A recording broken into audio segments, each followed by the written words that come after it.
Alright, welcome to day 75 of the Vera series. And we got quite a few announcements over the last few days. But still, no level increase, but I'm thinking we're going to probably be able to reach level 90 either Monday or Tuesday. So starting out, you want to go to your artificial island, and you want to go back to building, and you want to hit claim, because remember, you can only hold these resources for 24 hours.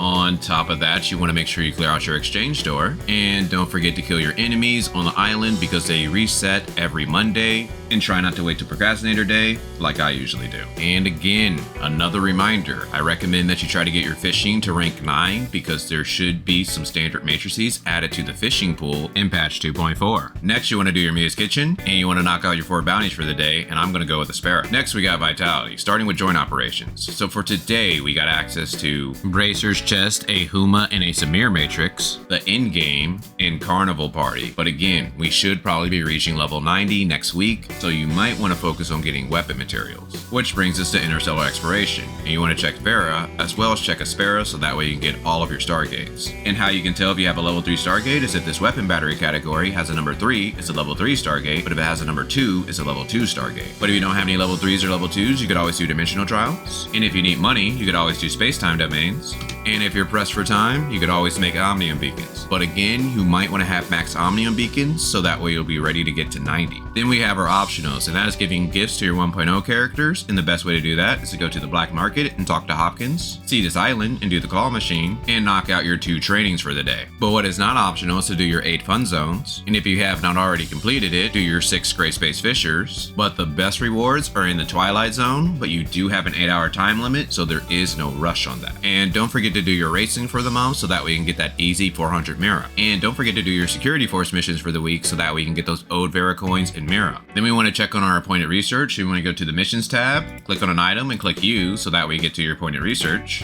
Because remember, you can only hold a grand total of 20 energy and you get 5 free energy a day. So you want to make sure that this does not cap. But if you enjoy these guys, I would greatly appreciate a like so that way they can spread more on YouTube. Then we have our events, and you want to make sure you log in enough time so that way you get these rewards. And we have the hide and seek event. Today we can reach a grand total of 7,200, meaning that we can actually buy items on this level. Unfortunately, you're going to have to wait one more day to get the tactical eyepiece. And just a reminder on the limited characters, if you wanted to go for Umi, you have a little over 5 days to go ahead and get her. Nemesis is going away in a little over 8 days, but she's going to the standard banner, so I don't really recommend that you roll for her. And Fenrir is lasting all the way up to the 29th. And Tower of Fantasy is doing one-on-one interviews, even for people that have stopped playing the game. So I recommend that you try to sign up for one of these interviews so that we can let Tower of Fantasy know what you would like to see in the game going forward. And I'll leave a link in the description to the Twitter post. And due to all of this, I'm pretty sure that patch 2.4 is coming out on March 30th. On March 6th, they went ahead and tweeted some of the mechanics we're going to see in the next region where we're going to be able to dive underwater. On top of that, a day later, we got a roadmap which covers all of the events from now to March 29th. And looking at this roadmap, there are 3 things that you want to take notice of. We have a new event coming out on the 20th and is only lasting till the 29th. Also, Fenrir is going away on the 29th, and Tian's rerun ends on the 29th as well. So essentially, once it reaches the 29th, no events or no banners are going to be happening. So most likely on March 30th, we're going to be getting a pretty big patch that is going to be bringing a lot of new things to the game. And one final thing for me to think that March 30th is that date. There is going to be a live stream for Japan on March 23rd discussing what's going to be happening in version 2.4. Then we got our weekly tab. You want to make sure you do enough things down here so that we can get everything up top, which brings us to our challenges. So if you're trying to do something like the Bicon Phantasm or Frontier Clash, you may want to save your Mia's Kitchen so that way you can power yourself up. But starting with the Bicon Phantasm. So again, I recommend that you take a look at this weapon bonus, and if you have a good weapon bonus, then you might want to try to hit this sneak to next level,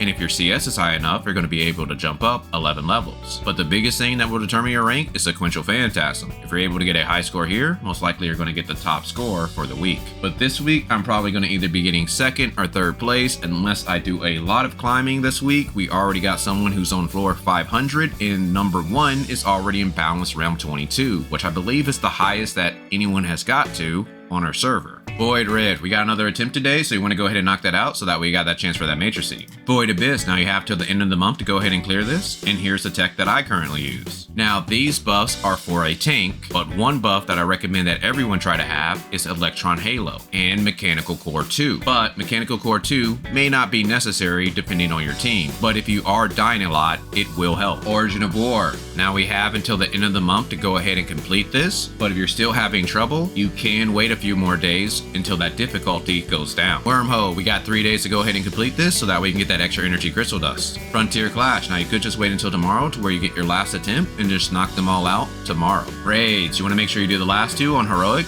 and you do Battle Test Area on Heroic so that way you get the best rewards for the week. The Critical Abyss, now this is optional content, but you can do it so that way you can try to get clusters. Break from Destiny, you want to make sure you do this at least one time so that way you can get those 250 Dark Crystals. Apex League, if you're trying to reach Grand Marshal, you might want to put a couple hours in each day. Then we got our daily buys, so you want to go to Shop, Haunt, and then buy your 2 Vitality Solutions. Now this is only if you can afford it, but for me, I'm trying to get as many Vitality Solutions as I can because 1 Vitality Solution should equal 1 piece of golden gear once we reach level 90. And if you can, you want to try to get your advancement modules and your booster modules for the week. Which brings us to the commissary, starting with the Crystal Dust Store. So you want to make sure you buy your very special gift, your advancement modules, and your booster modules for the week. And when it comes to your Potent Omnium Crystal 2, if you have an 8.5 suppressor, I recommend that you start buying these Potent Omnium Crystal 2s. Because most likely, once we reach the next patch, we're going to get another suppressor level. Spacetime Store, you want to buy your booster modules, your advancement modules, and your data repeater for the week. Cruise Store, now I only recommend that you buy relics, and the relics that I recommend are Spacetime Rift or Omnium Shield. And if you have both of those, you might want to try to get a drone to level 3. And if you have all of that, then I recommend that you focus on Hologram Projector. Support Store, now you want to buy your gold, your Spacetime Crystal Fragments, and your Spacetime Crystal Dust. And if you have return support points, you can try to get your Spacetime Crystal Fragments, and maybe even the Proof of Purchase and Gold Nucleus. And if you need help on how to do that, I got a guide on my channel. Point Store. Now the only thing I recommend that you spend your points on are spare special gifts so that way you don't have to do training, black market, or see this island again. But if you need to level up your matrices or weapons, you could always buy matrix data packs or weapon batteries. And with your critical abyss points, you could always buy clusters. But besides that, I just recommend that you explore the map because if we do get 2.4 on March 30th, most likely you're not going to want to go back to the other regions. And I wanted to go ahead and make a quick announcement. So moving forward for the Vera series and series similar to it, I may not do a day guide every day, but I'm still going to try to do daily videos. But if some really big news does come out, most likely I'll put it into a day guide. But on Saturdays, I'm going to just take the day off so that way I'm not trying to do everything on Procrastinator Day. But with that, on Sunday, I will make sure that I do a day guide so that way you know what you need to have done before the week ends and what you have looking forward to for the upcoming week.